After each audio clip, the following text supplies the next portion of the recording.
Filosofia da mente. Jaeg von Kim. Já se passaram 5 anos desde a publicação da segunda edição. A filosofia da mente continua sendo uma área vibrante e próspera, e este é um bom momento para atualizar e melhorar o livro. Como nas edições anteriores, exploramos uma série de questões na filosofia da mente, com o problema mente-corpo como foco principal.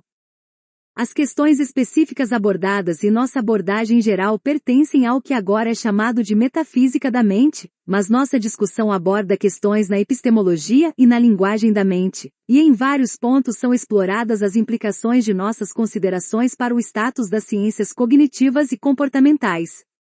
No entanto, este não é um livro sobre a filosofia da psicologia ou da ciência cognitiva, nem se preocupa com a análise da linguagem ou conceitos psicológicos.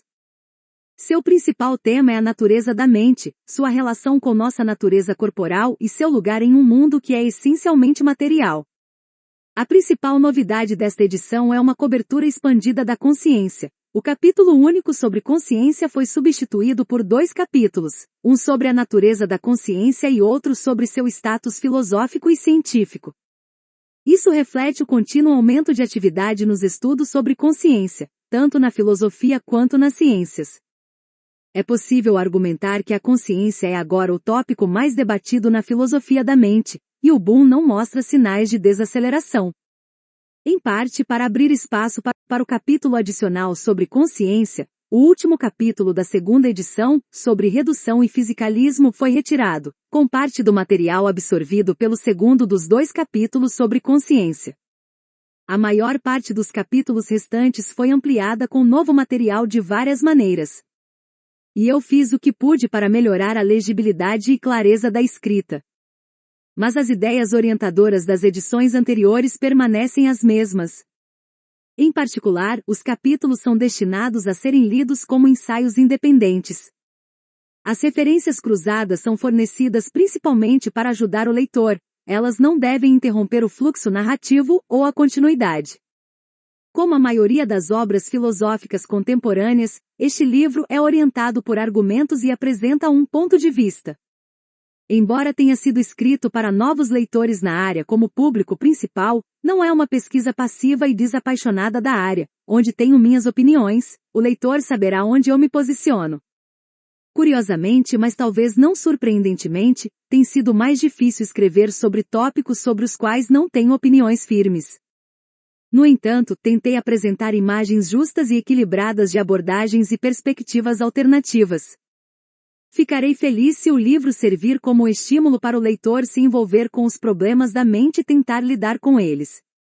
Afinal, é para isso que a escrita de livros como este se destina.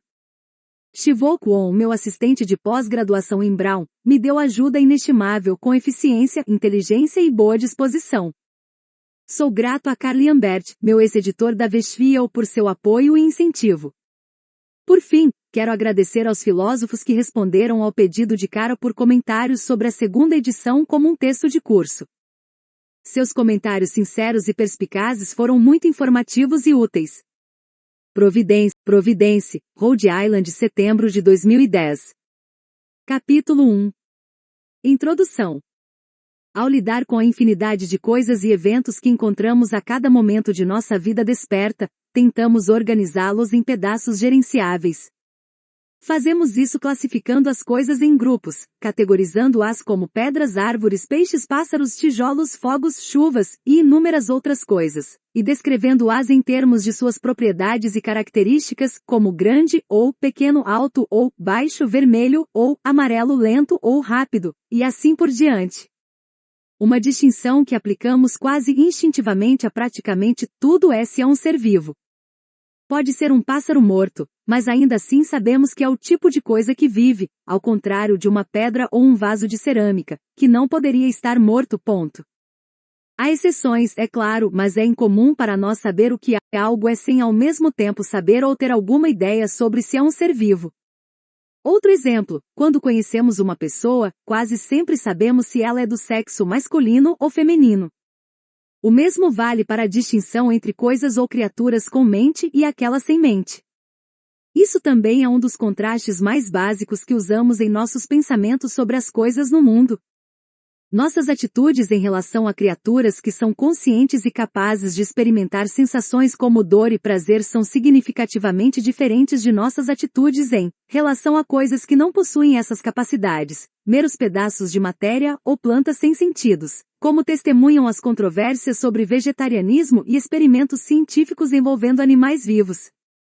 E estamos inclinados a considerar a nós mesmos como ocupando um lugar especial e distinto no mundo natural em virtude de nossas capacidades e funções mentais particularmente altamente desenvolvidas, como a capacidade para pensamentos abstratos, autoconsciência, sensibilidades artísticas, emoções complexas e uma capacidade para deliberação e ação racional. Por mais que admiremos o milagre da flora e fauna, não pensamos que cada ser vivo tenha uma mente ou que precisamos de uma teoria psicológica para entender os ciclos de vida de homos e bétulas ou comportamento e padrões reprodutivos de amebas. Exceto por alguns de nós com certas inclinações místicas, não pensamos que membros do mundo vegetal são dotados de mentalidade, e também excluiríamos muitos membros do reino animal do domínio mental. Não pensaríamos que planárias e moscas tenham uma vida mental adequada para investigação psicológica séria. Quando chegamos a formas mais elevadas de vida animal, como gatos, cães e chimpanzés, achamos completamente natural conceder a eles uma vida mental bastante rica.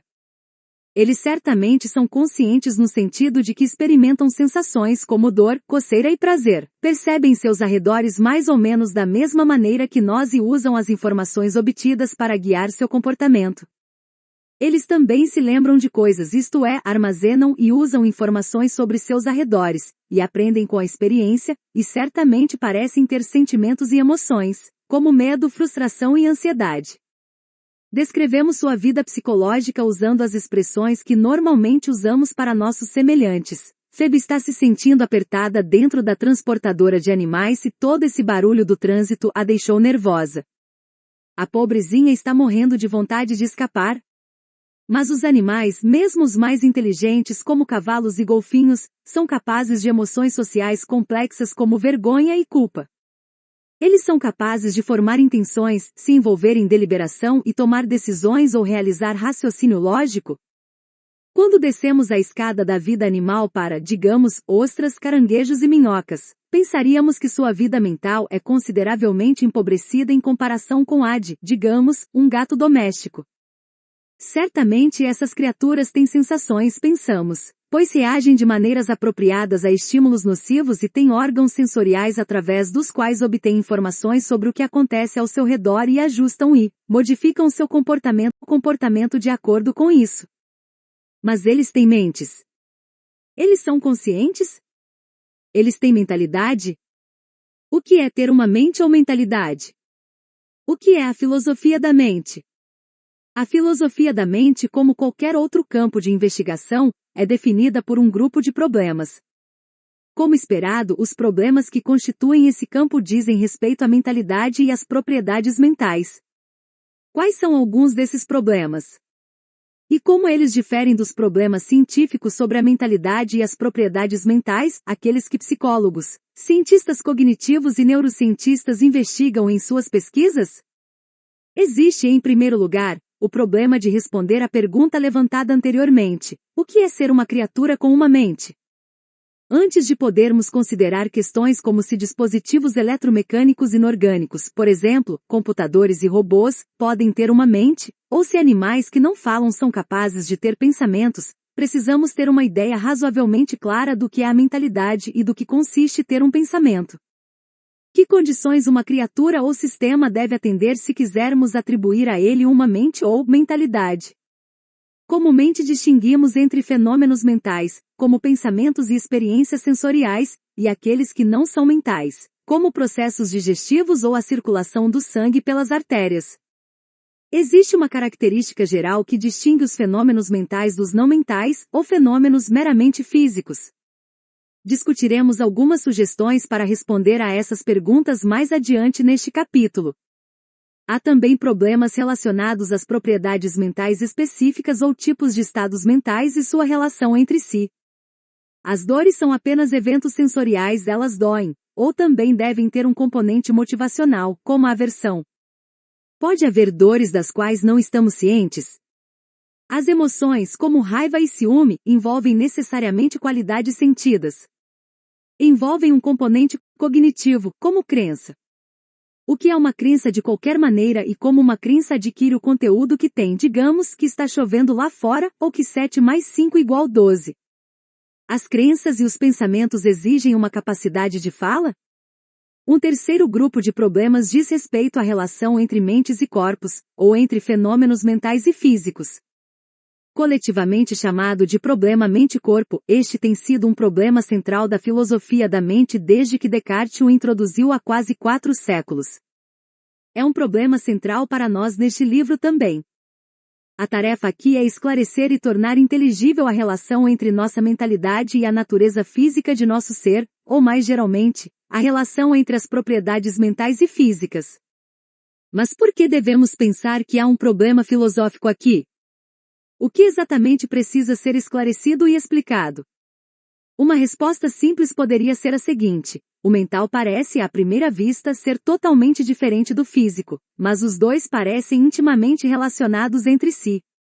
Quando se pensa em experiências conscientes, como o cheiro de manjericão, uma sensação de remorso ou a dor ardente de um cotovelo recém-machucado, é difícil imaginar algo que possa ser muito diferente de meras configurações e movimentos, por mais complexos que sejam, de partículas materiais, átomos e moléculas ou meras mudanças físicas envolvendo células e tecidos. Apesar disso, esses fenômenos conscientes não surgem do nada ou de alguma fonte material. Eles surgem de certas configurações de processos físico-biológicos do corpo, incluindo processos neurais no cérebro. Somos em essência sistemas físico-biológicos, estruturas biológicas complexas feitas inteiramente de pedaços de matéria. Caso você discorde, consideramos as visões contrárias de Descartes no capítulo 2. Como sistemas físico-biológicos podem ter estados como pensamentos, medos e esperanças, experimentar sentimentos como culpa e orgulho, agir por razões e ser moralmente responsáveis? Parece para muitos de nós que existe uma lacuna fundamental, aparentemente intransponível, entre fenômenos mentais e físicos e que isso torna suas relações íntimas aparentemente perplexas e misteriosas. Parece inquestionável que fenômenos dos dois tipos estão intimamente conectados. Por um lado, as evidências indicam que eventos mentais ocorrem como resultado de processos físico-neurais. Pisar descalço em um alfinete causa uma dor aguda em seu pé. É provável que a base imediata da dor seja algum evento em seu cérebro. Um grupo de neurônios profundos em seu hipotálamo ou córtex dispara e, como resultado, você experimenta uma sensação de dor. O impacto de fótons em sua retina inicia uma cadeia de eventos e, como resultado, você tem uma certa experiência visual, o que por sua vez leva você a formar a crença de que há uma árvore na sua frente. Como poderia uma série de eventos físicos, pequenas partículas se chocando umas contra as outras, correntes elétricas correndo de um lado para o outro, e assim por diante, florescer de repente em uma experiência consciente, como a dor ardente de uma mão mal queimada, o pôr do sol brilhante vermelho e roxo que você vê sobre o oceano verde escuro ou o cheiro de grama recém-cortada? Nos é dito que quando certos neurônios especiais, neurônios nociceptivos, disparam, experimentamos dor, e presume-se que haja outro grupo de neurônios que disparem quando experimentamos coceira.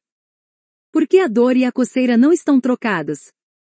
Quer dizer, por que sentimos dor, em vez de coceira, quando apenas esses neurônios disparam e experimentamos coceira, não dor, quando aqueles outros neurônios disparam? Por que não é ao contrário? Por que qualquer experiência deveria surgir de processos moleculares biológicos? Além disso, damos como certo que eventos mentais têm efeitos físicos. Parece essencial para nosso conceito de nós mesmos como agentes que nossos corpos sejam movidos de maneira apropriada por nossos desejos, crenças e intenções. Você vê um letreiro do McDonald's do outro lado da rua e decide comer algo, e de alguma forma sua percepção e decisão fazem com que seus membros se movam de tal maneira que agora você se encontra na porta do restaurante. Casos como este estão entre os fatos familiares da vida e são muito chatos para mencionar. Mas como sua percepção e desejo conseguiram mover seu corpo, todo ele, atravessando a rua? Você diz, isso é fácil, crenças e desejos primeiro fazem com que certos neurônios no córtex motor do meu cérebro descarreguem. Esses impulsos neurais são transmitidos através da rede de fibras neurais até os sistemas de controle periféricos, que fazem com que os músculos apropriados se contraiam, e assim por diante. Tudo isso pode ser uma história complicada, você diz, mas é algo que a ciência do cérebro, não a filosofia, é responsável por explicar. Mas como crenças e desejos conseguem fazer com que esses pequenos neurônios disparem para começar? Como isso pode acontecer, a menos que crenças e desejos sejam eles próprios acontecimentos físicos no cérebro? Mas é coerente supor que esses estados mentais são simplesmente processos físicos no cérebro? Essas perguntas não parecem ser perguntas que podem ser respondidas apenas fazendo mais pesquisas em neurociência. Elas parecem exigir reflexão filosófica e análise além do que podemos aprender apenas com a ciência. É isso que é chamado de problema da causalidade mental, um dos problemas mais importantes relacionados à mente desde que Descartes formulou pela primeira vez o problema mente-corpo. Neste livro estamos principalmente, embora não exclusivamente, preocupados com o problema mente-corpo. Começamos no próximo capítulo com o exame do dualismo mente-corpo de Descartes, um dualismo de coisas materiais e mentes imateriais. Na filosofia contemporânea da mente, no entanto, o mundo é concebido como fundamentalmente material, há razões persuasivas, alguns dirão convincentes, para acreditar que o mundo em que vivemos é composto inteiramente de partículas materiais e suas agregações estruturadas, todas se comportando estritamente de acordo com leis físicas. Como podemos acomodar mentes e mentalidade em um mundo tão austeramente material? Essa é a nossa principal questão. Mas antes de examinarmos doutrinas específicas relacionadas à relação mente-corpo, será útil examinar alguns dos conceitos básicos, princípios e pressupostos que orientam as discussões que seguirão. Preliminares metafísicas. Para Descartes, ter uma mente tinha um significado literal. Em sua visão, mentes são coisas de um tipo especial, almas ou substâncias imateriais, e ter uma mente simplesmente equivale a ter uma alma, algo fora do espaço físico, cuja essência consiste em atividades mentais como pensar e estar consciente. Examinamos essa visão das mentes no capítulo 2. Uma visão substantiva da mentalidade como a de Descartes não é amplamente aceita hoje. No entanto, rejeitar mentes como substâncias ou objetos em si não é negar que cada um de nós tem uma mente, é apenas que não precisamos pensar em ter uma mente, como se houvesse algum objeto chamado mente que literalmente temos. Ter uma mente não precisa ser como ter olhos castanhos ou um laptop. Pense em dançar uma valsa ou dar uma caminhada quando dizemos, Sally dançou uma valsa, ou, Sally deu uma caminhada tranquila ao longo do rio, não queremos dizer, pelo menos não precisamos dizer, que existem coisas neste mundo chamadas valsas ou caminhadas para que Sally tenha escolhido uma delas e dançou ou caminhou. Onde estão essas danças e caminhadas quando ninguém está dançando ou caminhando? O que você poderia fazer com uma dança além de dançá-la? Dançar uma valsa não é como possuir um SUV ou chutar um pneu. Dançar uma valsa é apenas uma maneira de dançar, e dar uma caminhada é uma maneira de mover os membros em relação ao ambiente físico.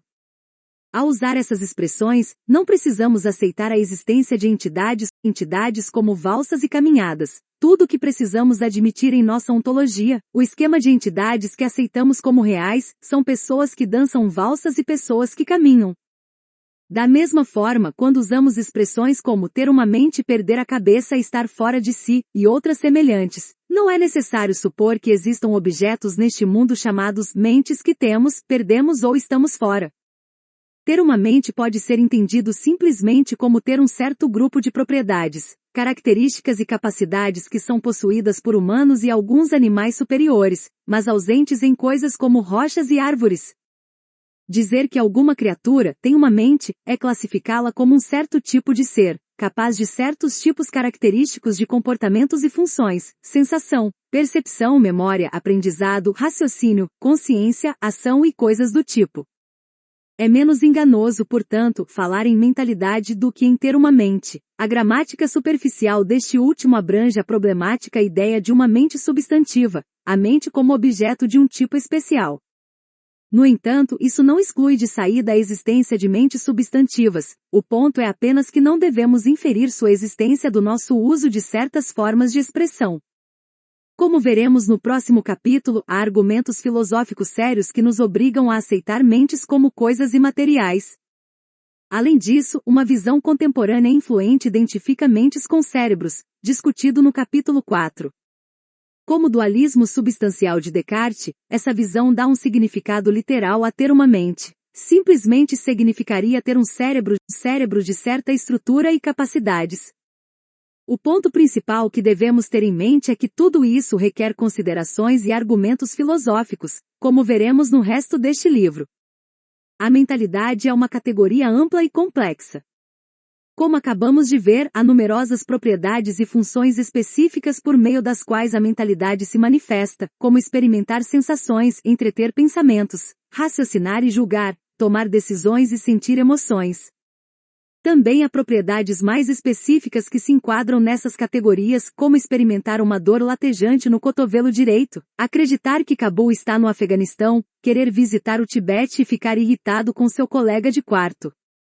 Neste livro frequentemente falamos em termos de instanciar, exemplificar, ou ter esta ou aquela propriedade.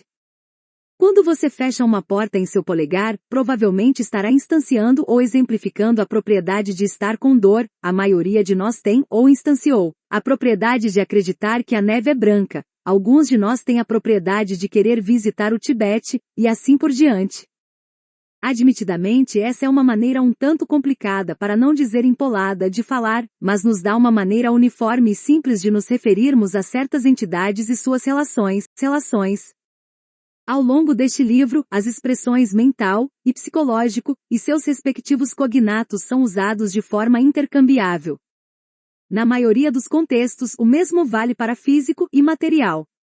Agora definiremos em termos gerais, o tipo de esquema ontológico que pressupomos neste livro e explicaremos como usamos certos termos associados ao esquema.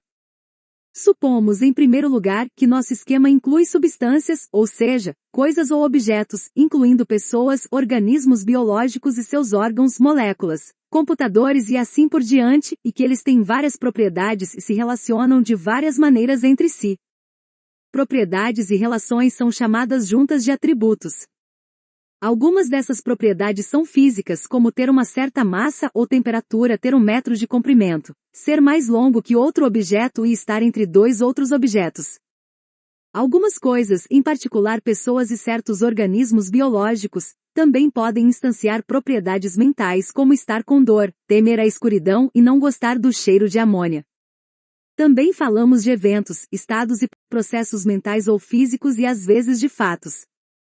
Um processo pode ser pensado como uma série, causalmente, conectada de eventos e estados. Eventos diferem de estados por sugerirem mudança, enquanto estados não o fazem. Os termos fenômeno e ocorrência podem ser usados para abranger tanto eventos quanto estados. Frequentemente usamos um ou outro desses termos em um sentido amplo, incluindo o resto.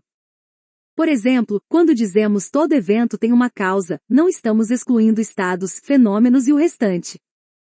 Como eventos e estados estão relacionados aos objetos e suas propriedades é uma questão controversa na metafísica. Simplesmente assumimos aqui que quando uma pessoa instancia no tempo T uma propriedade mental, digamos estar com dor, então há o evento, ou estado, de que a pessoa está com dor em T, e também há o fato de que a pessoa está com dor em T. Alguns eventos são eventos psicológicos como dores, crenças e inícios de raiva, e esses são instanciações de propriedades mentais por pessoas e outros organismos.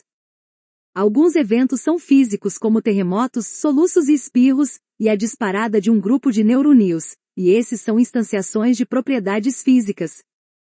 Outro ponto a ser observado, no contexto do problema mente-corpo, o físico geralmente vai além das propriedades e fenômenos estudados na física. O biológico, o químico, o geológico e assim por diante também contam como físico. Isso é suficiente para as preliminares ontológicas. Às vezes a clareza e precisão exigem atenção aos detalhes ontológicos, mas, na medida do possível, tentaremos evitar questões metafísicas gerais que não sejam pertinentes às nossas preocupações sobre a natureza da mente. Superveniência mente-corpo. Considere o aparato chamado transportador na série de televisão de ficção científica Star Trek. Você entra em uma cabine. Quando o transportador é ativado, seu corpo é instantaneamente desmontado. Informações exaustivas sobre sua estrutura e composição corporal, até a última molécula, são transmitidas instantaneamente para outro local, frequentemente a uma grande distância, onde um corpo exatamente igual ao seu é reconstituído, presumivelmente com material local. E alguém que se parece exatamente com você materializa no local e começa a fazer as tarefas que você foi designado a fazer lá. Não vamos nos preocupar se a pessoa criada no destino é realmente você ou apenas sua substituição. Na verdade, podemos evitar essa questão mudando ligeiramente a história. Informações exaustivas sobre sua composição corporal são obtidas por um scanner que não prejudica você, e com base nessas informações, uma réplica física exata do seu corpo, uma cópia idêntica molécula por molécula, é criada em outro local. Por hipótese, você e sua réplica têm exatamente as mesmas propriedades físicas. Você e sua réplica não poderiam ser distinguíveis por quaisquer diferenças físicas intrínsecas atuais. Dizemos atuais para descartar a possibilidade óbvia de distinguir você de sua réplica rastreando as cadeias causais de volta ao passado. Dizemos intrínsecas porque você e sua réplica têm propriedades relacionais ou extrínsecas diferentes. Por exemplo, você tem uma mãe, mas sua réplica não tem. Dado que sua réplica é sua réplica física, ela também será sua réplica psicológica? Ela também será idêntica a você em todos os aspectos mentais? Será tão inteligente e espirituosa quanto você, e propensa a devaneios? Ela compartilhará seus gostos e desgostos em comida e música e se comportará exatamente como você quando estiver irritada ou mal-humorada. Ela preferirá azul ao verde e terá uma experiência visual exatamente igual à sua quando você e ela olharem para uma paisagem de campos de trigo amarelos de Van Gogh, contra um céu azul escuro. Os formigamentos, coceiras e cócegas delas sentirão exatamente como as suas sentem para você? Bem, você entendeu a ideia. Uma suposição inquestionável de Star Trek e de fantasias de ficção científica semelhantes parece ser que a resposta é sim para cada uma dessas perguntas. Se você concorda com essa suposição, como muitos fãs de Star Trek, é porque você tacitamente consentiu na seguinte tese de superveniência. Superveniência mente-corpo e o mental supervém no físico na medida em que as coisas, objetos, eventos, organismos, pessoas, etc., que são exatamente iguais em todas as propriedades físicas não podem diferir com relação às propriedades mentais. Ou seja, a indiscernibilidade física implica indiscernibilidade psicológica.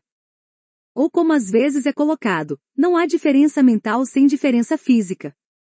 Note que este princípio não diz que coisas que são semelhantes em aspectos psicológicos devem ser semelhantes em aspectos físicos. Parece que somos capazes de imaginar coerentemente criaturas extraterrestres inteligentes cuja bioquímica é diferente da nossa, digamos. Sua fisiologia não é baseada em carbono, e ainda assim compartilham a mesma psicologia conosco. Como poderíamos dizer, a mesma psicologia poderia ser realizada em diferentes sistemas físicos. Agora, isso pode ou não ser o caso. O que deve ser lembrado, no entanto, é que a superveniência mente-corpo afirma apenas que as criaturas não poderiam ser psicologicamente diferentes e ainda fisicamente idênticas. Existem outras duas maneiras importantes de explicar a ideia de que o mental supervém sobre o físico. Uma é a seguinte, conhecida como superveniência forte. Superveniência mente-corpo segunda. O mental supervém sobre o físico no sentido de que se algo X tem uma propriedade mental M, há uma propriedade física P tal que X tem P e qualquer objeto que tenha P tem necessariamente M. Suponha que uma criatura está sentindo dor, ou seja, tem a propriedade mental de estar sentindo dor. Este princípio de superveniência nos diz que nesse caso, há alguma propriedade física P que a criatura tem que necessita estar sentindo dor.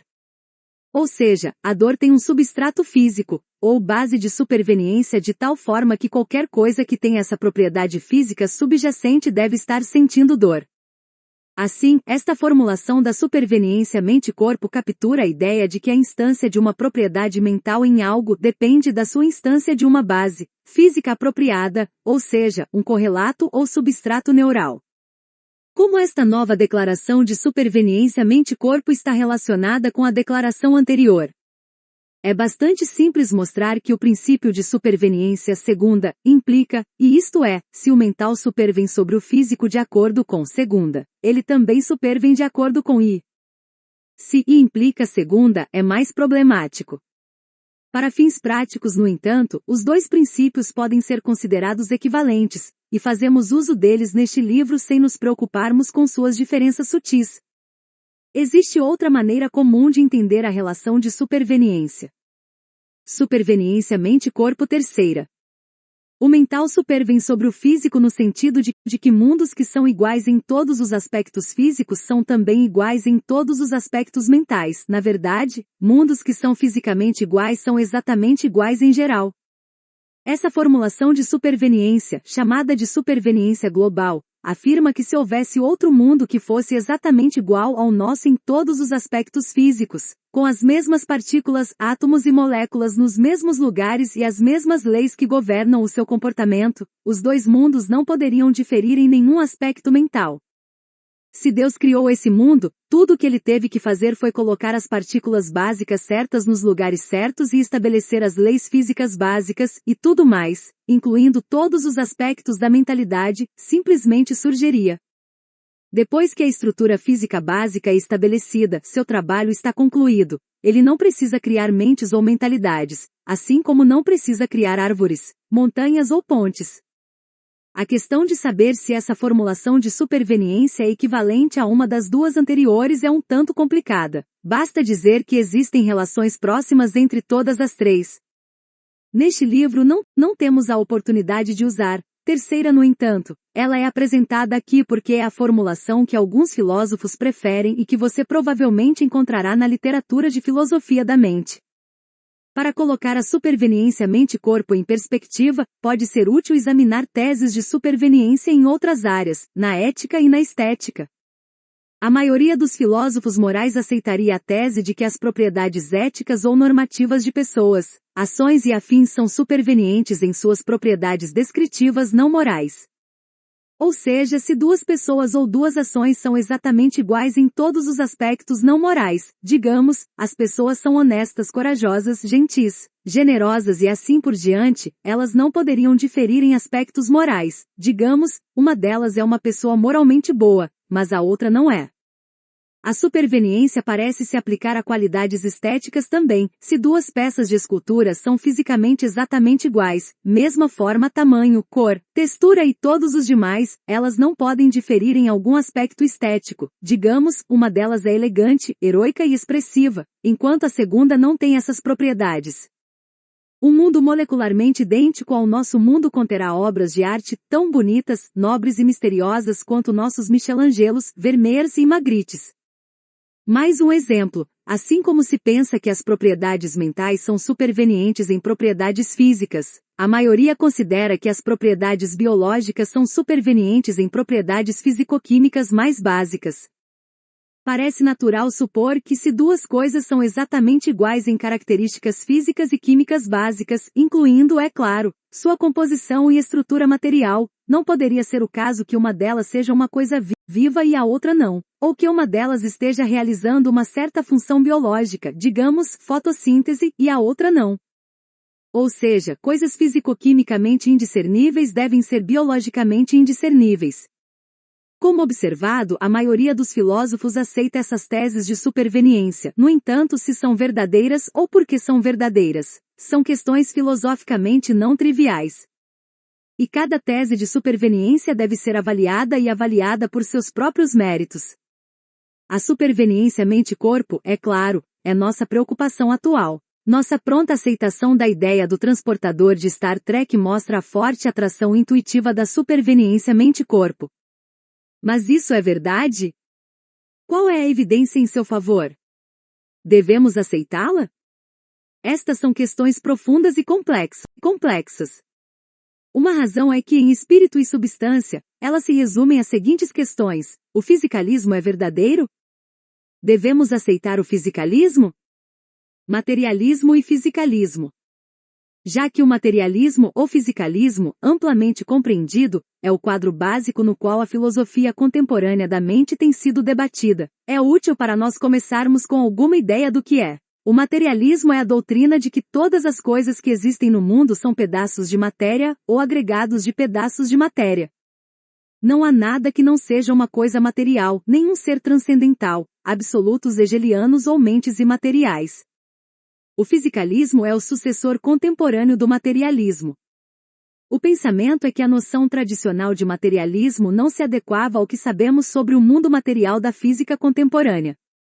Por exemplo, o conceito de campo é amplamente usado na física, mas não está claro se os campos seriam considerados coisas materiais no sentido tradicional. O fisicalismo é a doutrina de que todas as coisas que existem são entidades reconhecidas pela ciência da física, ou sistemas agregados de tais entidades.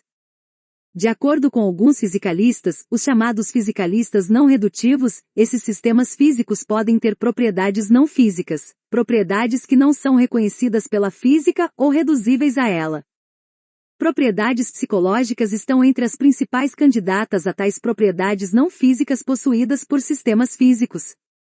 Se você está confortável com a ideia do teletransportador de Star Trek, isso significa que você está confortável com o fisicalismo como uma perspectiva sobre o problema mente-corpo. A ampla e aparentemente natural aceitação da ideia de teletransporte mostra o quão profundamente o fisicalismo penetrou a cultura contemporânea, embora quando isso é feito explicitamente, algumas pessoas certamente recuarão e se declararão contra o fisicalismo. Qual é a relação entre a superveniência mente-corpo e o fisicalismo? Até agora, não definimos o que é fisicalismo, mas o próprio termo sugere que é uma doutrina que afirma a primazia ou basicidade do que é físico. Com essa ideia geral em mente, vamos ver o que a superveniência mente-corpo implica para a visão dualista, discutida em mais detalhes no capítulo 2, associada a Descartes de que as mentes são substâncias imateriais sem propriedades físicas. Pegue duas mentes imateriais, evidentemente elas são exatamente iguais em todos os aspectos físicos, já que nenhuma delas tem qualquer propriedade física e, como resultado, é impossível distingui-las de uma perspectiva física. Portanto, se a superveniência mente-corpo na forma de e for válida, segue-se que elas são iguais em todos os aspectos mentais. Ou seja, sob a superveniência mente-corpo, e todas as almas imateriais cartesianas são exatamente iguais em todos os aspectos mentais, o que implica que elas são exatamente iguais em todos os aspectos possíveis. A partir disso, parece seguir que pode haver no máximo uma única alma imaterial. Nenhum dualista mente-corpo sério consideraria essas consequências da superveniência mente-corpo toleráveis. Esta é uma maneira de ver por que o dualista vai querer rejeitar a superveniência mente-corpo. Para apreciar a implicação fisicalista da superveniência mente-corpo, devemos considerar um aspecto da superveniência que ainda não discutimos. Muitos filósofos consideram a tese da superveniência como afirmando uma relação de dependência ou determinação entre o mental e o físico, isto é, as propriedades mentais que uma coisa tem dependem ou são determinadas pelas propriedades físicas que ela tem. Considere a versão segunda da superveniência mente-corpo. Ela afirma que para toda propriedade mental M, se algo tem M, ele tem alguma propriedade física P que torna M necessário. Se algo tem P, deve ter M. Isso captura a ideia de que as propriedades mentais devem ter substratos, neurais ou físicos de onde elas surgem e que não pode haver nenhuma instância de uma propriedade mental que não esteja fundamentada em alguma propriedade física. Portanto, uma relação de dependência pode ser naturalmente inferida da afirmação de que o mental supervém sobre o físico, embora estritamente falando as teses de superveniência afirmem apenas como as propriedades mentais covariam com as propriedades físicas. Em todo caso, muitos fisicalistas interpretam a superveniência como implicando uma dependência mente-corpo de alguma forma como a seguinte. Dependência mente-corpo. As propriedades mentais que uma coisa tem dependem e são determinadas pelas propriedades físicas que ela tem. Ou seja, nosso caráter psicológico é completamente determinado por nossa natureza física. A tese da dependência é importante porque é uma afirmação explícita da primazia ontológica, ou prioridade, do físico em relação ao mental. A tese parece estar de acordo com a maneira como normalmente pensamos na relação mente-corpo, bem como com as suposições e práticas científicas. Poucos de nós acreditariam que pode haver eventos e processos mentais que flutuam livremente, por assim dizer, dos processos físicos. A maioria de nós acredita que o que acontece em nossa vida mental, incluindo o fato de termos uma vida mental, depende do que acontece em nosso corpo, particularmente em nosso sistema nervoso. Além disso, é porque estados mentais dependem do que acontece no cérebro que é possível intervir nos acontecimentos mentais. Para aliviar sua dor de cabeça, você toma aspirina. A única maneira de afetar a dor de cabeça é alterando a base neural na qual ela supervém. Aparentemente não há outra maneira. Por essas razões, podemos pensar na tese de superveniência mente-corpo, de uma forma ou de outra, como um fisicalismo mínimo, no sentido de que é um compromisso que todos os que se consideram fisicalistas devem aceitar. Mas será suficiente como fisicalismo? Ou seja, podemos dizer que qualquer um que aceite a superveniência mente-corpo é ipso facto um fisicalista completo. As opiniões divergem sobre essa questão. Vimos anteriormente que a superveniência por si só não exclui completamente a existência de mentes imateriais, algo antitético ao fisicalismo. Mas também vimos que a superveniência tem consequências que nenhum dualista sério pode aceitar. Se a superveniência por si só é suficiente para fornecer fisicalismo depende, em grande parte, do que consideramos como fisicalismo completo e robusto. Como nossas opções iniciais, vamos ver quais variedades de fisicalismo existem. Primeiro, há uma afirmação ontológica sobre quais objetos existem neste mundo. Fisicalismo de substância. Tudo o que existe neste mundo são pedaços de matéria no espaço-tempo e estruturas agregadas compostas de pedaços de matéria. Não há nada mais no mundo espaço-temporal. Esta tese, embora seja contestada por Descartes e outros dualistas de substância, é aceita pela maioria dos filósofos contemporâneos da mente. O principal ponto de contenda diz respeito às propriedades das coisas materiais ou físicas. Certos sistemas físicos complexos, como organismos superiores, também são sistemas psicológicos. Eles exibem propriedades psicológicas e se envolvem em atividades e funções psicológicas. Como as propriedades psicológicas e as propriedades físicas de um sistema se relacionam entre si? De um modo geral, um fisicalista ontológico tem a escolha entre as seguintes duas opções: dualismo de propriedades, ou fisicalismo não redutivo.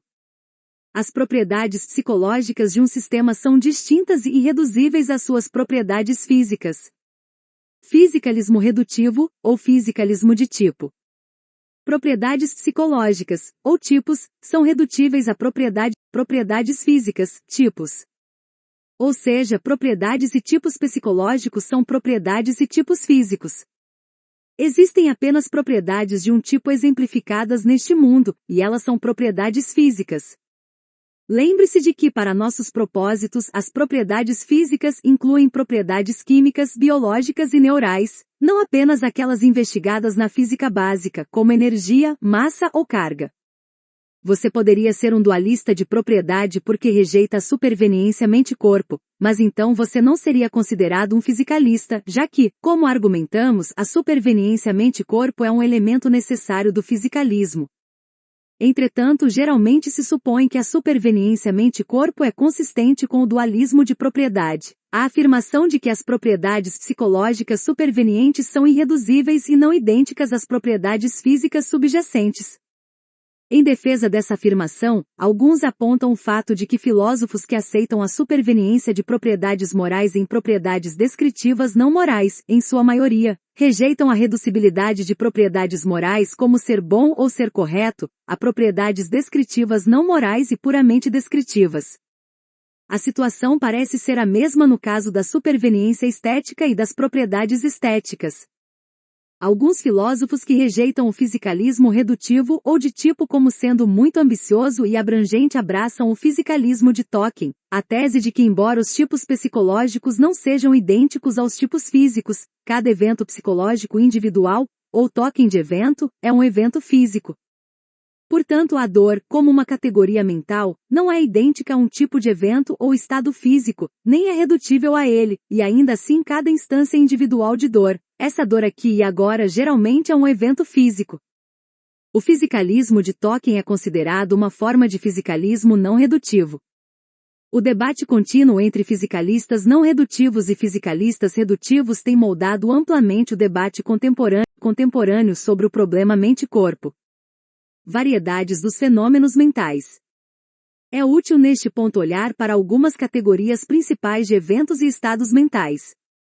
Isso nos dará uma ideia geral sobre os tipos de fenômenos com os quais estamos preocupados e também nos lembrará que os fenômenos que se enquadram na rubrica mental, ou psicológico, são extremamente diversos e variados. A lista a seguir não pretende ser completa ou sistemática, e algumas categorias obviamente se sobrepõem a outras. Em primeiro lugar, podemos distinguir aqueles fenômenos mentais que envolvem sensações ou qualidades sensoriais, dores, coceiras, cócegas, ter uma imagem residual, ver um remendo verde redondo, sentir cheiro de amônia, sentir náusea e assim por diante. Disse que esses estados mentais têm um caráter fenomenal, ou qualitativo, a maneira como eles parecem ou como se sentem. Usando um termo popular, há algo que é experimentado ao vivenciar tais fenômenos ou estar nesses estados. Assim, as dores têm uma sensação qualitativa especial que é distintiva das dores, elas doem. Da mesma forma, as coceiras coçam e as cócegas causam cócegas. Quando você olha para um remendo verde, há uma maneira distintiva como o remendo parece para você.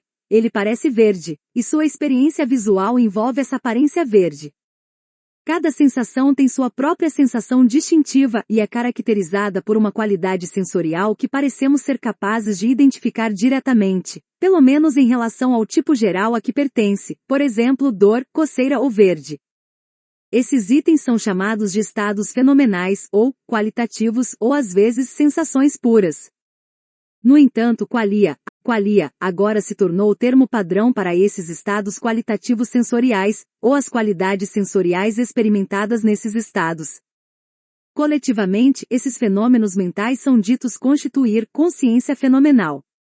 Em segundo lugar, existem estados mentais que são atribuídos a uma pessoa pelo uso de cláusulas que incorporam a palavra que, por exemplo, o presidente Barack Obama espera que o Congresso aprove um projeto de lei de saúde este ano. O senador Harry Hyde tem certeza de que isso vai acontecer, e Newt Gingrich duvida que Obama conseguirá o que quer.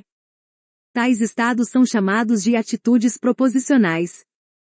A ideia é que esses estados consistem em um sujeito ter uma atitude, por exemplo, esperança, certeza, dúvida e crença, em relação a uma proposição, por exemplo, que o Congresso aprovará um projeto de lei de saúde, que vai chover amanhã. As proposições são ditas constituir o conteúdo das atitudes proposicionais, e cláusulas que especificam essas proposições são chamadas de sentenças de conteúdo. Assim, o conteúdo da esperança de Obama é a proposição de que o Congresso aprovará um projeto de saúde este ano, que também é o conteúdo da dúvida de Gingrich, e este conteúdo é expresso pela frase o Congresso aprovará um projeto de saúde este ano. Esses estados também são chamados de estados intencionais ou portadores de conteúdo. Esses estados mentais têm um aspecto fenomenal qualitativo? Normalmente não associamos uma sensação específica com crenças, outra sensação específica com desejos e assim por diante. Não parece haver nenhuma sensação específica semelhante à crença, uma qualidade sensorial comum, associada à sua crença de que Providência está ao sul de Boston e sua crença de que 2 é o menor número primo.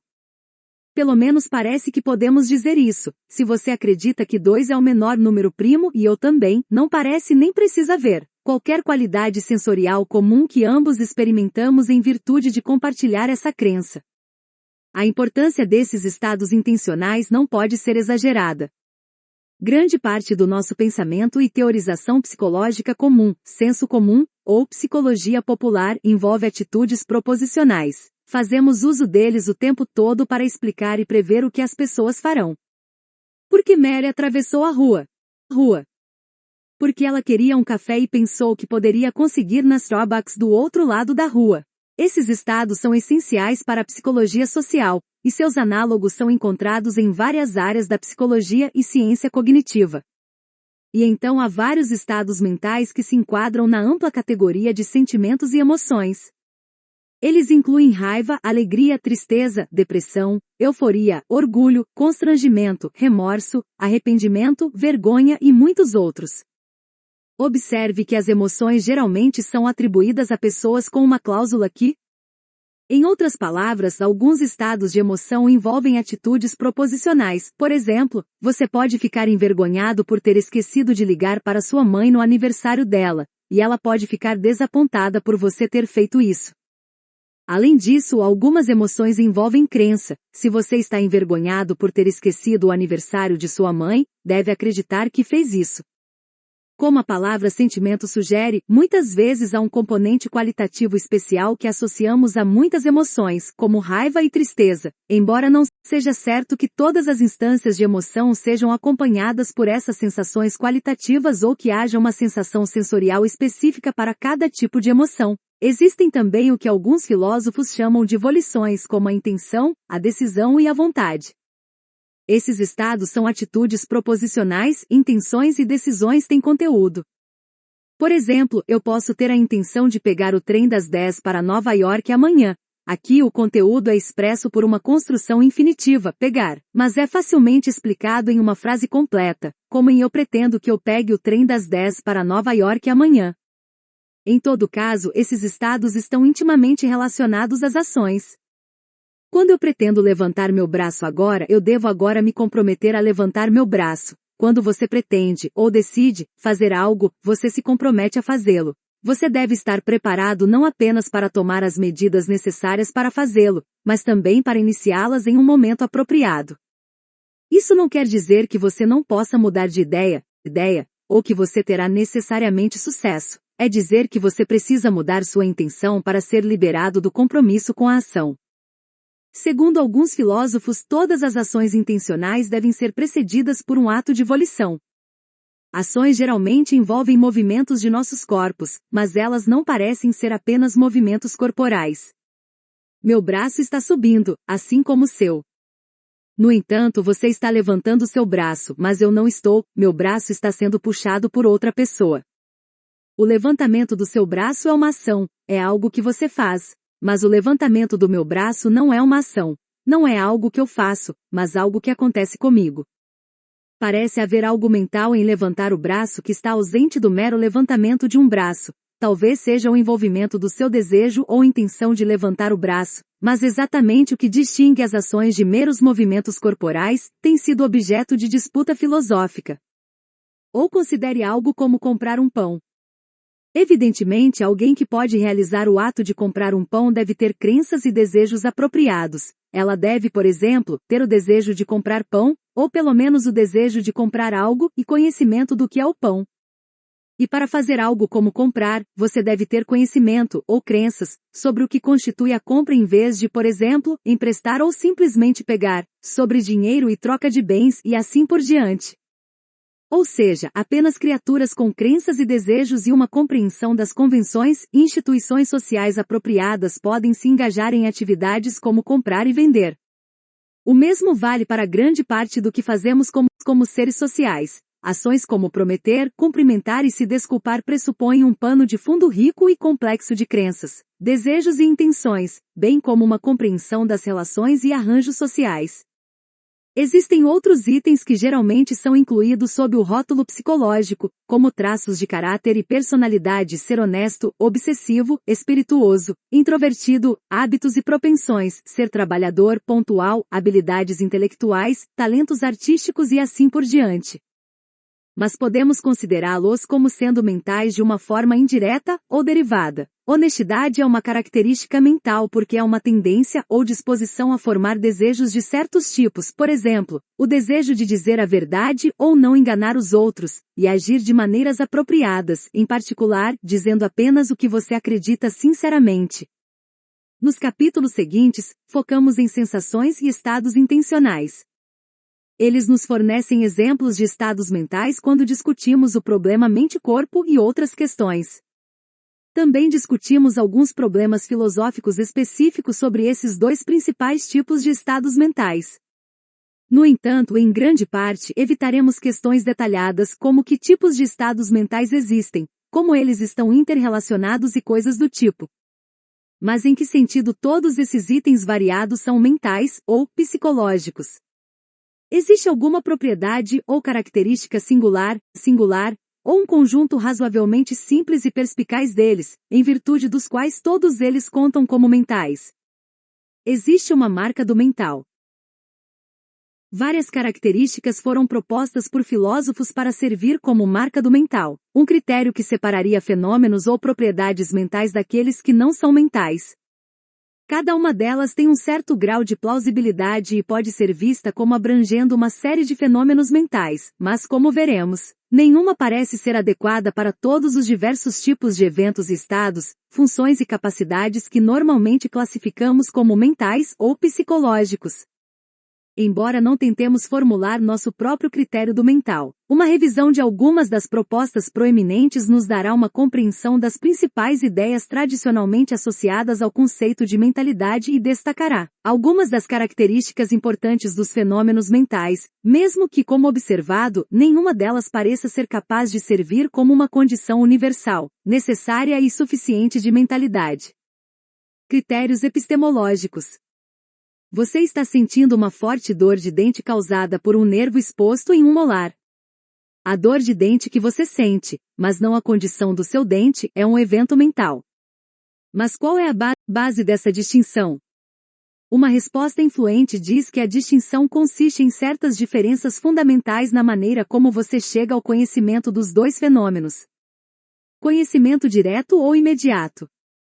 Seu conhecimento de que você tem uma dor de dente, ou de que está esperando chuva amanhã, é direto, ou imediato, não é baseado em evidência ou inferência. Não há nada mais que você saiba ou precise saber do qual infere que tem uma dor de dente, ou seja, seu conhecimento não é mediado por outras crenças ou conhecimento. Isso é visto no fato de que em casos como este a pergunta, como você sabe? Parece estar fora de lugar. Como você sabe que está esperando chuva e não neve? A única resposta possível se você levar a pergunta a sério, é que você simplesmente sabe. Isso mostra que aqui a questão da evidência é inapropriada, seu conhecimento é direto e imediato, não baseado em evidência. No entanto, o seu conhecimento da condição física do seu dente é baseado em evidência. Esse tipo de conhecimento geralmente depende da evidência testemunhal fornecida por terceiros, como o seu dentista. E o conhecimento do seu dentista presumivelmente depende da evidência de raio-x, inspeção visual de seus dentes e assim por diante. A pergunta, como você sabe que tem um nervo exposto em um molar? Faz sentido e pode receber uma resposta informativa. Mas não é o nosso conhecimento de certos fatos físicos simples tão direto e imediato, quanto o conhecimento de eventos mentais como dores de dente e coceiras? Suponha que você esteja olhando para um grande círculo vermelho pintado em uma parede diretamente em frente a você. Não parece que você sabe, diretamente e sem o uso de qualquer outra evidência, que há uma mancha redonda vermelha na sua frente. E eu não sei, da mesma forma, que aqui está um pedaço de papel branco na minha frente ou que há uma árvore logo fora da minha janela. Privacidade, ou privilégio da primeira pessoa. Uma possível resposta ao desafio anterior é invocar a privacidade do nosso conhecimento de nossos próprios estados mentais, ou seja, o aparente fato de que esse acesso direto a um evento mental é desfrutado por um único sujeito, a pessoa para quem o evento está ocorrendo. No caso da dor de dente é apenas você, não o seu dentista, ou qualquer outra pessoa, que está nesse tipo de posição especialmente privilegiada. Mas isso não se aplica ao caso de ver a mancha vermelha. Se você pode saber diretamente que há uma mancha redonda vermelha na parede, eu e qualquer outra pessoa que esteja adequadamente situada em relação à parede também podemos. Não há uma única pessoa com acesso especialmente privilegiado à mancha redonda vermelha. Nesse sentido, o conhecimento de eventos mentais exibe uma assimetria entre primeira pessoa e terceira pessoa. Apenas a primeira pessoa, ou seja, o sujeito que experimenta uma dor, desfruta de um privilégio epistêmico especial em relação à dor. Terceiros, ou seja, terceiras pessoas não. Em contraste para o conhecimento de objetos e estados físicos, digamos, a mancha redonda vermelha na parede, não há uma distinção significativa entre primeira pessoa e terceira pessoa, todos são terceiros. Além disso, o privilégio da primeira pessoa se aplica apenas ao conhecimento de ocorrências mentais atuais, não ao conhecimento de ocorrências passadas. Você sabe que teve uma dor de dente ontem, uma semana atrás ou 2 anos atrás, a partir da evidência da memória, uma entrada em seu diário, seu registro dental e assim por diante. Mas e quanto aos estados corporais que detectamos por meio da propriocepção, como as posições e movimentos de nossos membros, por exemplo, sabendo que suas pernas estão cruzadas ou que você está levantando sua mão direita? Nossos proprioceptores e a máquina neural associada estão no negócio de nos manterem diretamente informados de certas condições físicas de nossos corpos, e a propriocepção é, em geral, altamente confiável. Além disso, o privilégio da primeira pessoa parece valer para tais casos. Sou apenas eu que sei, por meio da propriocepção, que meu joelho direito está dobrado. Nenhuma terceira parte tem acesso similar a esse fato. E ainda assim, é conhecimento de uma condição corporal, não de um evento mental. Talvez este exemplo possa ser tratado apelando ao seguinte critério: infalibilidade e transparência. Outra característica epistêmica às vezes associada à mentalidade é a ideia de que, de alguma forma, o conhecimento de seus próprios estados mentais atuais é infalível, ou incorrigível, ou que é autoexplicativo, ou que sua mente é transparente para você.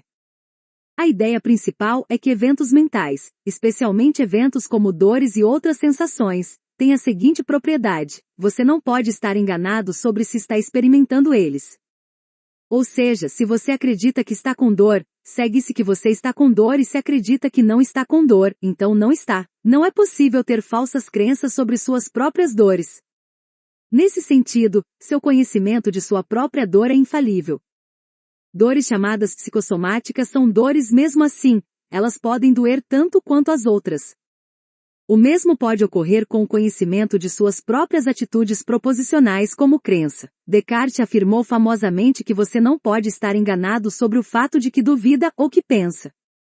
Em contraste, quando sua crença se refere a um evento físico, não há garantia de que sua crença é verdadeira. Sua crença de que tem um dente cariado pode ser verdadeira, mas sua verdade não é deduzida pelo simples fato de que você acredita nela. Ou assim diz a afirmação, de qualquer maneira. Voltando brevemente ao conhecimento adquirido por meio da propriocepção, a resposta seria que esse conhecimento pode ser confiável, mas não infalível. Pode haver crenças incorretas sobre sua posição corporal com base na propriocepção. Transparência é o oposto da infalibilidade. Um estado ou evento M é dito transparente para uma pessoa se necessariamente se M ocorre. A pessoa está ciente de que M ocorre, isto é, ela sabe que M ocorre. A afirmação, então, é que eventos mentais são transparentes para os sujeitos a quem ocorrem. Se as dores são transparentes nesse sentido, não pode haver dores ocultas, dores das quais o sujeito não está ciente. Assim como a infalibilidade das crenças sobre suas próprias dores implica que dores sem causa fisiológica são pelo menos concebíveis, o caráter transparente da dor implica que mesmo que todas as causas físicas e fisiológicas normais da dor estejam presentes, se você não está ciente de nenhuma dor, então você não está com dor. Existem relatos sobre soldados em combate e atletas no calor da competição que não sentiram dor apesar de graves lesões físicas. Se assumirmos que as dores são transparentes, teríamos que concluir que a dor, como um evento mental, não está ocorrendo para esses sujeitos. Podemos definir a doutrina da transparência da mente como a afirmação de que nada que aconteça em sua mente escapa de sua consciência, isto é, nada em sua mente está escondido de você. A conjunção desta doutrina e da doutrina da infalibilidade é frequentemente associada à concepção tradicional da mente, especialmente a de Descartes. Infalibilidade e transparência são propriedades extremamente fortes. Não seria surpreendente se eventos e estados físicos não as tivessem. Uma questão mais interessante é se todos ou mesmo a maioria dos eventos mentais as satisfazem. Evidentemente, nem todos os eventos ou estados mentais têm essas propriedades epistêmicas especiais. Em primeiro lugar, agora é comum falar de crenças, desejos e emoções inconscientes ou subconscientes como desejos e raivas reprimidas, estados psicológicos dos quais o sujeito não está ciente e até negaria veementemente ter, mas que evidentemente moldam e influenciam sua ação e comportamento. Em segundo lugar, nem sempre é fácil determinar se uma emoção que estamos experimentando é, por exemplo, uma de vergonha, remorso ou arrependimento, ou uma de inveja, ciúme ou raiva. E muitas vezes não temos certeza se realmente acreditamos ou desejamos algo. Eu acredito que a globalização é uma coisa boa? Eu acredito que sou em geral uma pessoa agradável? Eu quero ser sociável e gregário, ou prefiro ficar um pouco distante e reservado? Se você refletir sobre tais questões, pode não ter certeza das respostas. Não é como se você tivesse suspendido o julgamento sobre elas, você pode nem mesmo saber disso. Incertezas epistêmicas também podem ocorrer com as sensações. Este abacate maduro demais cheira um pouco como um ovo podre, ou está bom para a salada. O acesso epistêmico especial é talvez mais plausível para sensações como dores e coceiras, mas mesmo aqui, nem todas as nossas crenças sobre dores parecem ter o caráter autoritário especial indicado pelas propriedades epistêmicas que analisamos. A dor que estou sentindo agora é mais intensa do que a dor que senti há um momento no mesmo cotovelo? Onde exatamente no meu cotovelo está a dor? Claramente, há muitas características de dores, mesmo as identificáveis introspectivamente, sobre as quais posso estar enganado e não me sentir totalmente certo. Também se pensa que você pode classificar erroneamente, ou identificar erroneamente, o tipo de sensação que está experimentando. Por exemplo, você pode relatar que está com coceira no ombro quando a descrição correta seria que você tem uma sensação de cócegas lá. No entanto, não está claro o que tais casos mostram. Pode-se responder, por exemplo, que o erro é verbal, não um erro de crença. Embora você esteja usando a frase, meu ombro esquerdo está coçando, para relatar sua crença é de que seu ombro esquerdo está com cócegas, e essa crença é verdadeira. Assim, exatamente como o caráter epistêmico especial de eventos mentais deve ser caracterizado, pode ser um assunto complexo e controverso, e não é surpreendente que haja pouco acordo nessa área. Alguns filósofos, especialmente aqueles que favorecem uma abordagem científica à mentalidade, se esforçariam para minimizar essas diferenças aparentes entre eventos mentais e corporais. Mas é evidente que existem importantes diferenças epistemológicas entre o mental e o não mental, independentemente de como as diferenças sejam descritas precisamente. Especialmente importante é a autoridade epistêmica de primeira pessoa mencionada anteriormente. Parecemos ter acesso especial aos nossos próprios estados mentais, ou pelo menos a uma importante subclasse deles, se não a todos eles. Esse acesso pode ficar aquém da infalibilidade ou incorrigibilidade, e parece indiscutível que nossas mentes não são totalmente transparentes para nós. Mas as diferenças que notamos, mesmo que não sejam exatamente como descritas, são reais o suficiente, e podem ser capazes de servir como ponto de partida para pensar em nossos conceitos do mental e do físico. Pode ser que obtenhamos nossa primeira compra no conceito de mentalidade por meio da classe principal de estados mentais para a qual alguma forma de autoridade de primeira pessoa especial é válida e que derivamos a classe mais ampla de fenômenos mentais estendendo e generalizando esse núcleo de várias maneiras. Mentalidade como não espacial. Para Descartes, a natureza essencial da mente é que ela é uma coisa pensante, res cogitans, e a natureza essencial de uma coisa material é que ela é uma coisa espacialmente estendida, algo com um volume tridimensional. Uma consequência disso para Descartes é que o mental é essencialmente não espacial e o material é essencialmente carente da capacidade de pensar. A maioria dos fisicalistas rejeitaria essa consequência, mesmo que aceitem a tese de que o mental é definível como pensante. Eles dirão que, na verdade, algumas coisas materiais como organismos biológicos superiores podem pensar, sentir e estar conscientes. Mas pode haver uma maneira de desenvolver a ideia de que o mental é não espacial que deixa a questão do fisicalismo em aberto. Por exemplo, podemos tentar algo assim. Dizer que M é uma propriedade mental é dizer que a proposição de que algo tem M não implica logicamente que seja uma coisa espacialmente estendida.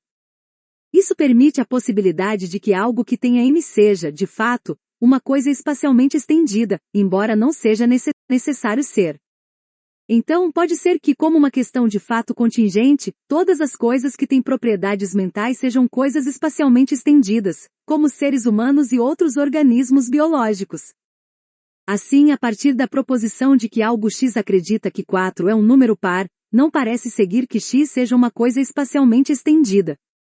Pode não haver anjos imateriais neste mundo, mas não parece logicamente contraditório dizer que existem anjos ou que os anjos têm crenças e outros estados mentais, como desejos e esperanças. Mas é evidentemente uma contradição dizer que algo tem uma propriedade física, digamos, a cor vermelha, uma forma triangular ou uma textura áspera, e ao mesmo tempo, negar que seja algo com extensões espaciais. E quanto a estar localizado em um ponto geométrico? Ou ser um ponto geométrico para dizer a verdade? Mas nenhuma coisa física é um ponto geométrico. Pontos geométricos não são objetos físicos e nenhum objeto físico tem a propriedade de ser um ponto ou estar completamente localizado em um ponto no espaço. Quão útil é essa abordagem de não espacialidade em relação a uma marca do mental? Parece que se você levar essa abordagem a sério, também deve levar a ideia de substância mental imaterial a sério. Pois você deve permitir a existência de mundos possíveis em que propriedades mentais são instanciadas por seres não físicos, seres sem extensão espacial. O raciocínio que leva a essa conclusão é simples: qualquer propriedade mental M é tal que algo pode instanciar M sem ser espacialmente estendido, isto é, sem ser uma coisa física. Então, M pode ser instanciado mesmo que não haja coisa física. Segue-se então que há um mundo possível em que propriedades mentais como crença e dor são instanciadas, mesmo que não existam coisas físicas nesse mundo. Que objetos existem nesse mundo para servir como instanteadores ou portadores de propriedades mentais? Uma vez que não faz sentido pensar em objetos abstratos como números, como possuidores de propriedades mentais, a única possibilidade restante parece ser substâncias mentais imateriais. Segue-se então que qualquer pessoa que aceite o critério do mental como não espacial deve aceitar a ideia de substância imaterial como uma ideia coerente e permitir a possível existência de tais substâncias. Isso significa que se você tem escrúpulos sobre a coerência da concepção cartesiana de mentes como substâncias mentais, veja o capítulo 2, é aconselhável evitar o critério de não espacialidade da mentalidade. Intencionalidade como um critério do mental. Sally Eman procurou o local de Troia. Ele teve sorte, ele encontrou. Ponce de León procurou a fonte da juventude, mas nunca encontrou. Ele não poderia ter encontrado, já que ela não existe e nunca existiu. Ainda assim, é verdade que ele procurou a fonte da juventude com grande tenacidade. A inexistência do pé grande ou do monstro do lago Ness não impediu as pessoas de procurá-los. Não só você pode procurar algo que não existe, mas aparentemente também pode pensar, ter crenças e desejos sobre, escrever sobre e até adorar um objeto inexistente. Mesmo que Deus não exista, ele poderia ser e foi o objeto desses atos ou atitudes mentais por parte de muitas pessoas. Contraste esses atos e estados mentais com os físicos, como cortar, chutar e estar à esquerda de. Você não pode cortar uma peça de madeira inexistente, chutar pneus inexistentes ou estar à esquerda de uma árvore inexistente. O fato de você chutar algo implica logicamente que a coisa existe. O fato de você estar pensando em algum objeto não implica sua existência. Ou assim parece. O filósofo austríaco Franz Brentano chamou essa característica de a inexistência intencional dos fenômenos psicológicos, afirmando que é essa característica que separa o mental do físico. Em uma passagem famosa, ele escreveu: todo fenômeno mental é caracterizado pelo que os escolásticos da Idade Média chamavam de inexistência intencional, ou mental de um objeto, e que podemos chamar, embora não de forma completamente inequívoca de referência a um conteúdo, direção para um objeto, que não deve ser entendido aqui como significando uma coisa, ou objetividade imanente. Todo fenômeno mental inclui algo como objeto dentro de si mesmo, embora nem todos o façam da mesma maneira. Na apresentação, algo é apresentado, no juízo algo é afirmado ou negado, no amor amado, no ódio odiado, no desejo desejado e assim por diante. Essa característica do mental, ou seja, que estados mentais são acerca de, ou são direcionados a, objetos que podem ou não existir ou ter conteúdos que podem ou não ser verdadeiros, tem sido chamada de intencionalidade. Em termos gerais, a intencionalidade refere-se à relação mente-mundo, especificamente, o fato de que nossos pensamentos se relacionam com as coisas do mundo e representam como as coisas estão no mundo. A ideia fundamental é que a mentalidade é a capacidade de representar o mundo ao nosso redor, e que essa é uma de suas funções essenciais. Em resumo, a mente é um repositório de representações internas, um espelho interno do mundo exterior.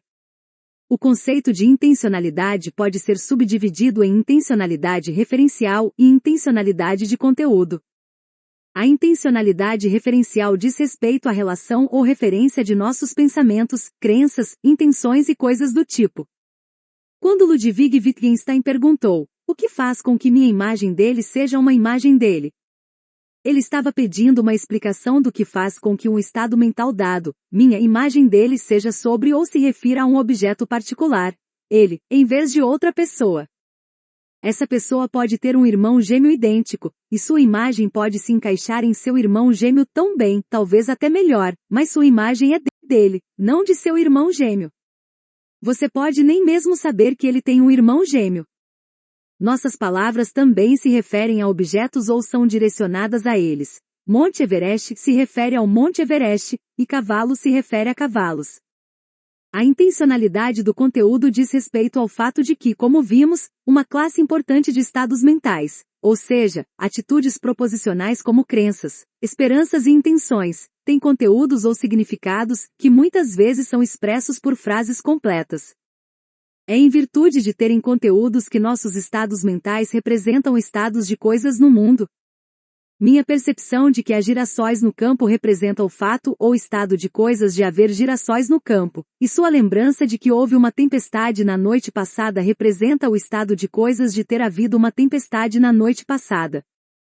A capacidade de nossos estados mentais de representar coisas externas a eles, ou seja, o fato de que eles têm conteúdo representacional, é claramente um fato muito importante sobre eles. Obviamente, nossa capacidade de ter representações do mundo externo é fundamental para a nossa capacidade de lidar com nosso ambiente, sobreviver e prosperar. Em resumo, é o que torna possível para nós ter conhecimento do mundo.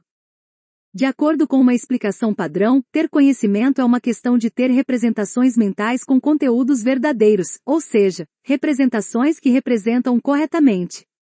Assim, a intencionalidade referencial e a intencionalidade do conteúdo são dois aspectos relacionados ao fato de que os estados mentais têm a capacidade e a função de representar coisas e estados de coisas no mundo.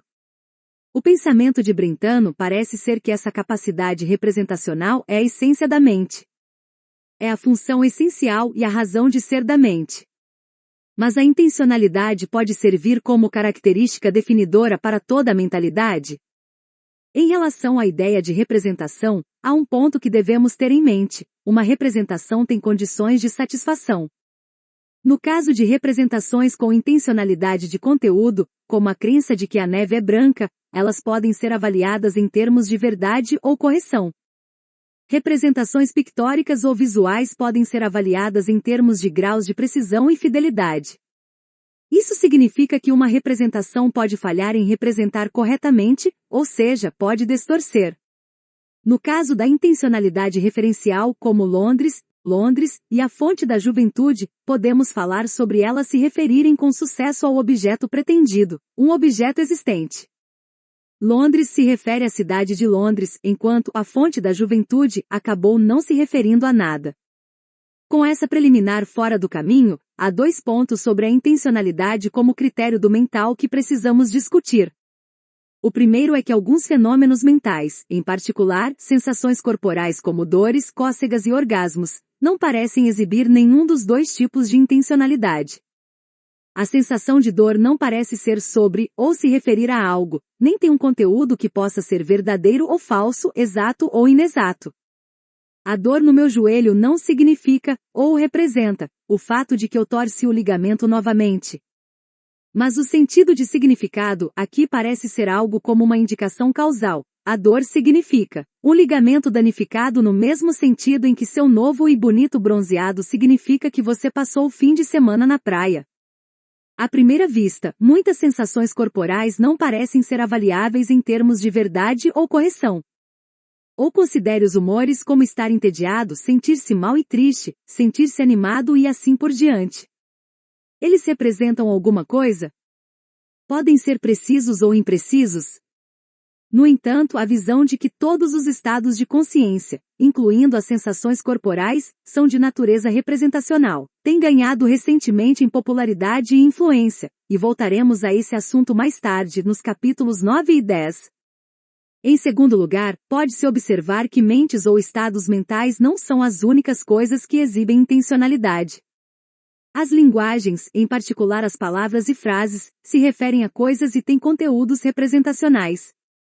A palavra Londres se refere a Londres e a frase Londres é grande se refere ao fato ou estado de coisas de que Londres é grande.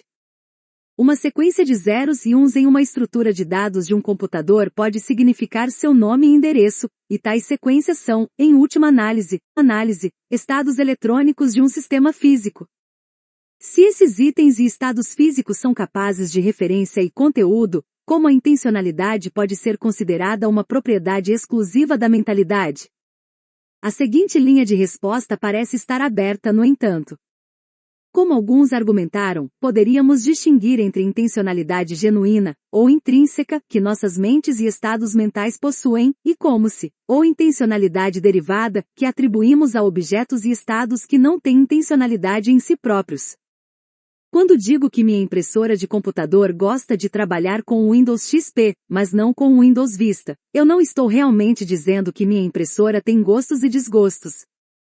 É no máximo um uso como-se ou metafórico da linguagem, e ninguém entenderá minha afirmação como implicando a presença de mentalidade na máquina. E parece não ser implausível argumentar que a palavra Londres se refere a Londres apenas porque os usuários da linguagem usam a palavra para se referir a Londres. Se a usássemos para se referir a Paris, ela significaria Paris, não Londres. Ou se a inscrição Londres não fosse uma palavra em uma língua, seria apenas rabisco sem função referencial. Da mesma forma, a frase Londres é grande representa o estado de coisas que representa apenas porque os falantes de português usam essa frase para representar esse estado de coisas. Por exemplo, ao afirmar essa frase, eles expressam a crença de que Londres é grande. O ponto então é que a intencionalidade da linguagem é derivada da intencionalidade dos usuários da linguagem e de seus processos mentais. São estes últimos que têm intencionalidade intrínseca, intencionalidade que não é derivada de nada mais. Ou assim se poderia argumentar. Uma resposta mais direta seria esta: na medida em que alguns sistemas físicos podem ser ditos referir-se a coisas, representar estados de coisas e lidar com significados, eles devem ser considerados como exibindo mentalidade, pelo menos uma forma essencial dela. Sem dúvida, como a primeira resposta indica, usos analógicos ou metafóricos de idiomas intencionais são abundantes, mas esse fato não deve nos cegar para a possibilidade de que sistemas físicos e seus estados possam possuir intencionalidade genuína e, portanto, mentalidade. Afinal, poderia ser argumentado, nós mesmos somos sistemas físicos complexos, e os estados físico-biológicos de nosso cérebro são capazes de se referir a coisas e estados de coisas externos a eles e de armazenar suas representações na memória. Claro, pode acabar por não ser possível que estados puramente físicos tenham tais capacidades, mas isso só mostraria que eles não são capazes de mentalidade. Permanece verdade, argumenta-se na resposta, que a intencionalidade é pelo menos uma condição suficiente para a mentalidade. Uma pergunta. Ao examinarmos esses candidatos para a marca do mental, percebemos que nossa noção do mental está longe de ser unificada e monolítica e que, na verdade, é um conjunto de muitas ideias. Algumas ideias estão bastante relacionadas entre si, mas outras parecem independentes umas das outras. Por que deveria haver uma conexão entre acesso epistêmico especial e não espacialidade? A diversidade e possível falta de unidade em nossa concepção do mental implicariam que a classe de coisas e estados que classificamos como mentais pode ser um grupo variado e heterogêneo. É comum pensar que existem duas categorias amplas de fenômenos mentais. Em primeiro lugar, estados conscientes, em particular estados sensoriais ou qualitativos. Aqueles com qualia como dores e sensações de cores e texturas, e em segundo lugar, estados intencionais, estados com conteúdos representacionais como crenças, desejos e intenções.